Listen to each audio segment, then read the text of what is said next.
Hello everyone, this is Anjali और स्वागत है आपका मेरे चैनल लर्न विद अंजलि में। इस वीडियो में हम डिस्कस करने वाले हैं एनटीए यूजीसी नेट पेपर 1 की यूनिट नंबर 4 कम्युनिकेशन। और कम्युनिकेशन में हमने ऑलरेडी काफ़ी सारी चीज़ें डिस्कस कर ली हैं और आज हम इसमें डिस्कस करेंगे 7 C's ऑफ इफेक्टिव कम्युनिकेशन। पिछली वीडियो में हमने डिस्कस किया था 4 S ऑफ कम्युनिकेशन और अभी हम डिस्कस करेंगे 7 C ऑफ कम्युनिकेशन।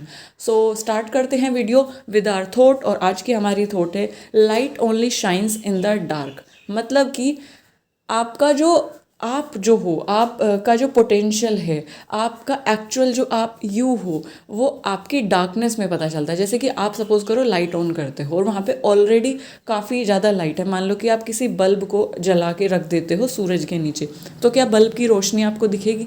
बल्ब को तो पता ही नहीं चलेगा उसका पोटेंशियल कितना है। सिमिलरली आपको भी पता नहीं चलेगा कि बल्ब कितना ग्लो कर सकता है, उससे कितनी रोशनी आ सकती है। लेकिन जब आप उसे एक अंधेरे कमरे में लेके आ जाते हैं तो आप डेफिनेटली चेक कर सकते हैं कि ये बल्ब कितना ग्लो कर सकता है, पूरे रूम को क्या कर सकता है, रोशन कर सकता है। Same goes with you. अगर आपकी लाइफ में डार्क फेजेस आ रहे हैं, अगर आप डाउन फील कर रहे हैं, अगर आप नेगेटिव फील कर रहे हैं, अगर आप नीचे जा रहे हैं, तो घबराने की कोई ज़रूरत नहीं है। That is the time when you need to like trust on your self, you have to be confident. और क्योंकि वही टाइम है, वही डार्कनेस है जब आपकी लाइट शाइन करेगी, जब आपको अपने पोटेंशियल का पता चलेगा, जब आप उठ के फिर से खड़े होगे और तब आपको पता चलेगा yes I can do this. जैसे कि हनुमान जी को जब रियलाइज़ कराया गया उनके पोटेंशियल के बारे में, तब उन्हें पता चला अरे मैं तो समुद्र भी लांघ सकता हूँ, मैं तो माँ सीता के पास भी जा सकता हूँ, मैं तो सब कुछ कर सकता हूँ, मैं चाहूँ तो अभी उन्हें लेके आ सकता हूँ लंका से। तो दैट इज़, तो कभी भी अपने डार्क फेजेस से डरना नहीं है, क्योंकि वही वो फेजेस हैं जो आपको स्ट्रॉन्ग नहीं स्ट्रॉन्गेस्ट बनाते हैं।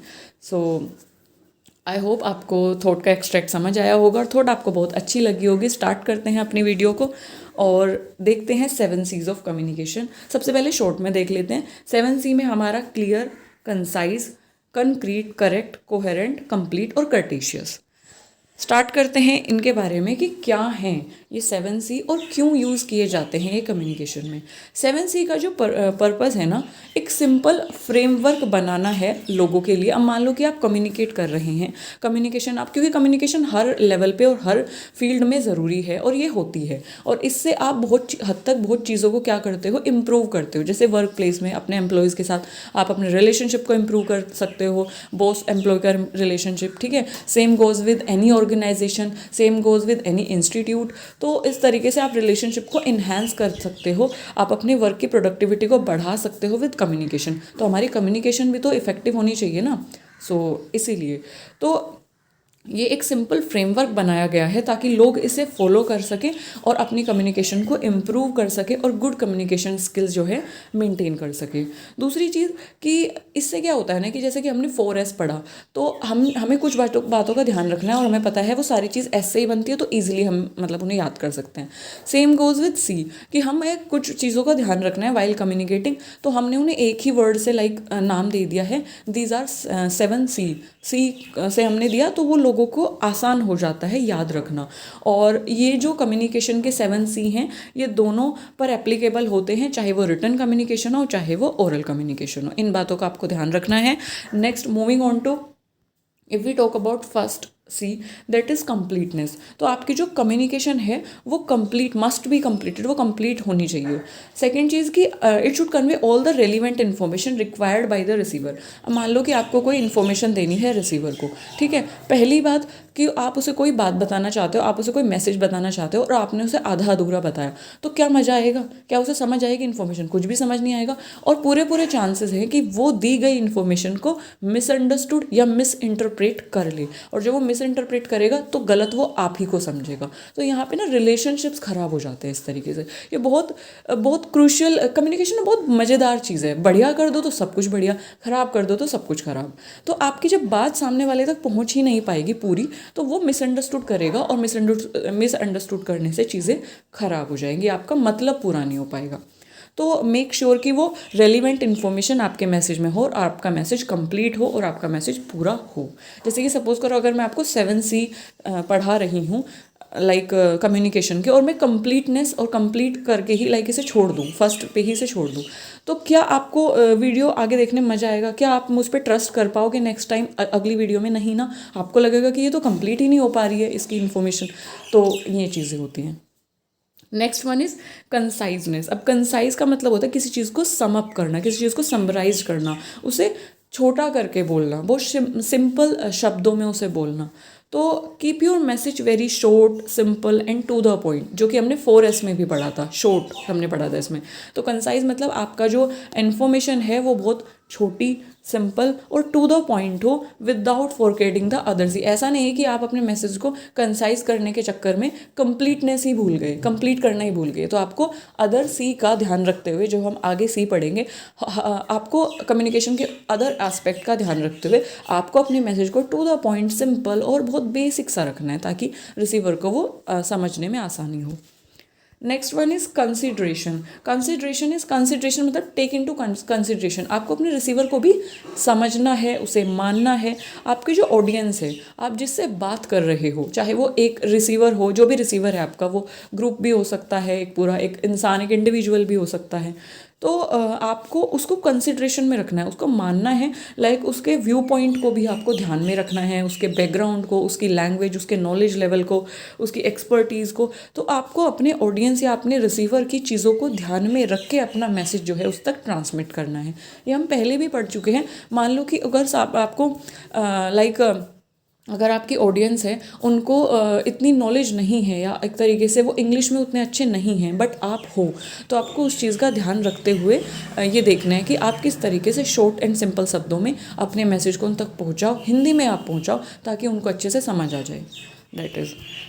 Next one is clarity. Clarity is जब आप कोई चीज़ बोल रहे हो या आप लिख रहे हो, be clear about your goals and message. Clarity मतलब आप क्रिस्टल क्लियर हो, आपको पता हो कि आप क्या बताना चाहते हैं। आपका जो मैसेज है ना, वो ऐसे फजी ना हो, फजी इन द सेंस कि काफ़ी उलझा हुआ ना हो, क्लियरिटी हो उसमें, ताकि समझने में भी आसानी हो।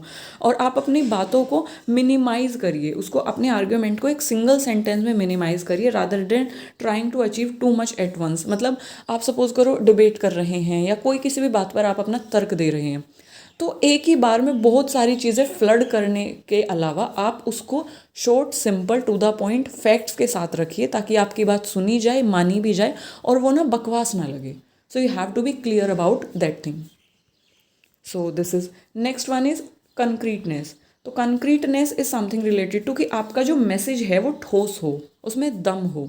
सो वो पर्टिकुलर हो, वो क्लियर हो, कि उसमें कोई भी मिस इंटरप्रिटेशन ना हो, आपके और आपकी ऑडियंस के बीच कोई मिस इंटरप्रिटेशन फिर नहीं हो। अगर आप क्लियर होंगे, अगर आप पर्टिकुलर होंगे, अगर आप जनरलाइज कर देंगे चीज़ों को, फजी कर देंगे, उलझी हुई कर देंगे, तो मज़ा नहीं आएगा, आपकी ऑडियंस आप पे ध्यान ही नहीं देगी। अगर आपका मैसेज पर्टिकुलर होगा, क्लियर होगा, उसमें दम होगा और फैक्ट्स एंड फिगर्स के साथ होगा, तो आपके जो ऑडियंस है, जो सुनने वाले हैं, वो मिसइंटरप्रेट नहीं करेंगे आपकी इन्फॉर्मेशन को, और आपके बीच कोई मिसअंडरस्टैंडिंग नहीं रहेगी, और आपकी बात सुनी भी जाएगी। That is concreteness. Concreteness is something related to, अगर हम 4S की बात करें, it is something related to strength. देखो चीज़ें सब वही हैं, वहाँ पे उनको 4S के रूप में हमने पढ़ा, और यहाँ पे हम 7C के बारे में, 7C के लाइक टाइप में पढ़ रहे हैं। So next one is courtesy. तो कर्टेसी इज समथिंग विनम्रता है ना। सो कर्टेसियस कम्युनिकेशन कैसी होनी चाहिए कि अब जैसे सपोज करो आप किसी से बात कर रहे हो, आप मैसेज ट्रांसमिट कर रहे हो, आपके टीचर्स भी जब आपको पढ़ाते हैं, तो आप उनसे क्या एक्सपेक्ट करते हो कि ना बहुत लाइक अच्छे से पढ़ाएं, विनम्र हो, प्यार से पढ़ाएं, ज़्यादा ना अकड़ू से ना हो, रूड ना हो, और डिमीनिंग वर्ड्स का यूज़ ना करें। ये हम एक्सपेक्ट करते हैं किसी भी सेंडर से, है ना। तो जब आप कर्टेसी का आपको कर्टेसी बहुत ज़रूरी है। मतलब पर्सनली अगर मैं मानूँ कि कम्युनिकेशन में आपको विनम्र रहना बहुत ज़रूरी है। आपको रूड नहीं होना चाहिए, चाहे आपको इन्फॉर्मेशन, भले ही आप कितने बड़े धुरंधर क्यों ना हो, आपके पास कितना डेटा क्यों ना हो, आपके पास कितनी इन्फॉर्मेशन क्यों ना हो, आप कितने ही पढ़े लिखे क्यों ना हो, आपको हमेशा विनम्रता अपने शब्दों में लानी चाहिए, अपने बिहेवियर में लानी चाहिए। सो कम्युनिकेशन में आप फ्रेंडली हो, ओपन हो, टू द पॉइंट हो, ऑनेस्ट हो, और आपको कंसिड्रेशन में लेना चाहिए अपने व्यू पॉइंट को, साथ ही साथ अपने ऑडियंस की फीलिंग्स और व्यू पॉइंट को। जैसे मैंने आपको बताया, जब आप अपनी ऑडियंस से कम्युनिकेट करते हैं, जब पूरे एक मास के साथ आप कम्युनिकेट करते हैं, जैसे मोदी जी, तो मोदी जी कैसे संबोधित करते हैं, मित्रों। तो तो मित्रों इज समथिंग, वो कर्टेसी वो लाते हैं, वो एक तरीका है अपनी कम्युनिकेशन को प्रभावी करने का मित्रों, कि वो उनसे कनेक्ट कर पा रहे हैं। तो मेरा कहने का मतलब है कि आप दोनों के व्यू पॉइंट को ध्यान में रखिए, अपना तो रखेंगे ही, लेकिन आपको अपने ऑडियंस के व्यू पॉइंट को ध्यान में रखना है, साथ ही साथ ऑडियंस की इमोशंस और उसकी फीलिंग्स को उसके साथ कनेक्ट करके आपको अपनी बात को बोलना है, और वही कम्युनिकेशन प्रभावी होती है। और जो पॉलिटिकल लीडर्स होते हैं वो इसी चीज़ पे काम करते हैं। वो जब जहाँ भी जाते हैं, जब वो ऑडियंस के साथ इंटरेक्ट करते हैं ना, तो वो उनसे उनकी कल्चर से, उनके कॉस्ट्यूम से, उनकी कल्चर से और उनके फूड से, इस तरीके से उनकी फीलिंग्स से, उनकी लैंग्वेज के साथ उनसे कनेक्ट करके चलते हैं तभी तो लोग उनकी सुनते हैं, एंड देन यस वोट भी देते हैं। तो don't be rude while communicating, इस चीज़ का आपको ध्यान रखना है कि रूड नहीं होना है। भले ही आपको कितना, आप सपोज करो कितने भी अच्छे टीचर हो या आप कितने भी अच्छे कोई भी हो, आपके पास बहुत सारी इन्फॉर्मेशन है और आपको उस चीज़ का घमंड जिस दिन होने लगेगा और वो चीज़ आपके कम्युनिकेशन में आ गई, तो फिर आपकी बात सामने वाले तक नहीं जा पाएगी, क्योंकि वहाँ पे कर्टेसी है ही नहीं कम्युनिकेशन में, तो वो कनेक्ट नहीं कर पाएगी ऑडियंस।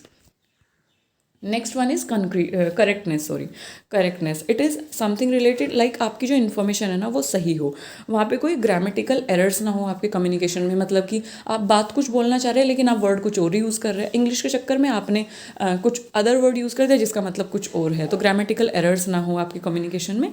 और जो आप, वही है कि जो अब आप कोई तर्क वाली बात बता रहे हैं, तो जो आप तर्क को एक तरीके से आर्ग्यूमेंट को सपोर्ट करने के लिए जो डेटा लेके आए हैं, जो फैक्ट्स एंड फिगर्स लेके आए हैं, जो आपके आर्ग्यूमेंट्स हैं वो प्रिसाइज हों, एक्यूरेट हों, सही हों आपके फैक्ट्स एंड फिगर्स, ताकि आपकी बात सुनी जाए, आपकी बात में दम हो, आपकी बात मानी जाए और यस आपकी बात पे ऑडियंस विचार करे। So these are 7 C's of communication. I hope आपको ये समझ आए होंगे। अच्छा, एक और चीज़ मेंशन करनी है, ये यहाँ पर जो कंसिड्रेशन है ना, कहीं कहीं पे इसको, जैसे कंसिड्रेशन है, कहीं कहीं पे इसको कोहेरेंट भी दिया हुआ है। हाँ, यहाँ पे कोहेरेंट भी दिया हुआ है, तो कहीं पे इसको कंसिड्रेशन, कहीं पे इसको कोहेरेंट दिया हुआ है। तो डोंट गेट कंफ्यूज, कंसिड्रेशन आता है, कोहेरेंट आता है, बात वही है। आपका जो मैसेज है, मतलब लाइक आपको उसे ध्यान में रखना है आपके ऑडियंस को। तो कहने का मेरा मतलब है कि these are 7 C's of communication. और जब आपके पास क्वेश्चन आएगा तो ये 7 C's में से आप कंफ्यूज ना हो इन, जैसे कंसाइज क्या होता है, कर्टेसियस क्या होता है, कोहेरेंट, कंसिड्रेशन, ये बड़े बड़े वर्ड से आप कंफ्यूज, घबराने की ज़रूरत बिल्कुल भी नहीं है। इनको आप एक बार स्लाइड को गो थ्रू करोगे, आपको अच्छे से चीज़ें क्लियर हो जाएंगी और आप आराम से क्वेश्चन टैकल कर दोगे, आई नो दैट।